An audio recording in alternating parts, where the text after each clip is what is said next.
we're doing some work with a program called Kate for almost 2 years now, and we've had some amazing success, and we've accomplished some great milestones so far from the assistance of that amazing program. So we're going to talk a little bit about it and how it's helped us over the last couple of years. So basically, what Kate does, and I guess how artificial intelligence has evolved into the emergency department, is that it now uses real-time data, and it utilizes historical data of specific patients and all patients in general, creates this amazing algorithm and shoots out a triage level that it thinks is appropriate for that patient.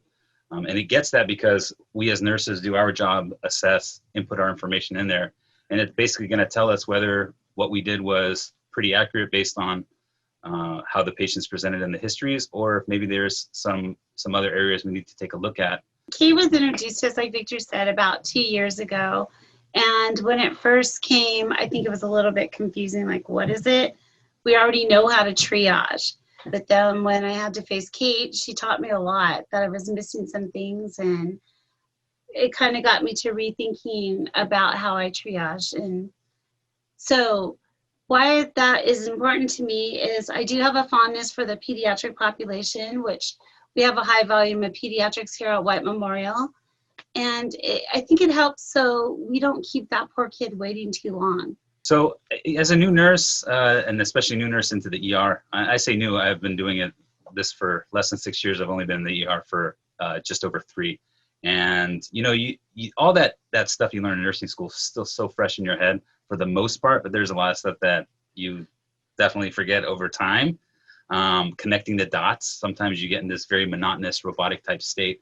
And what's really cool about Kate is it even though it is technology and it's a robot, I guess you would say, it takes you out of that and allows you to think outside the box and notice things that you might not have noticed with just the general data that you're putting in there. And so it's definitely not something that's taking the place of a nurse, not by any stretch of the imagination. There's something that human connection, you just cannot, you can't imitate that.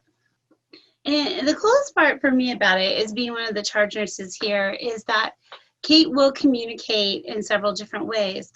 After the nurse has put in their assessment and Kate's kind of went through all of it and determined if, yes, they're accurate, then I don't really need to know about it. But if they feel like maybe the patient was a little bit under triage, then it alerts the charge nurse as well. So we can take a double look at it and see maybe we do need to get that patient fast tracked back here. Or after doing this for almost 2 years now, I think I've adapted, and I think most of us have adapted with a very positive outlook as to how it's helped us and our patients, and how we've been able to help some really sick people, and who knows where this could lead in the future. Now we're working with it to identify early sepsis, and I thought, oh my gosh, this is amazing. So that's helped us a lot. All of us knowing that sepsis has such a high mortality, it is important to identify it early so we can start the treatment, the antibiotic administration.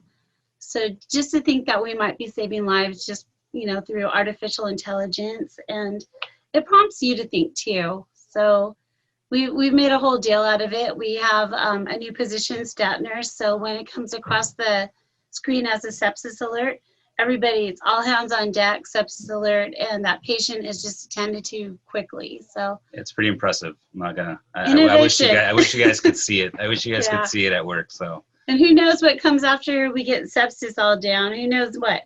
Perhaps it'd be able to predict, STEMIs. I don't know, but some pretty cool stuff out there.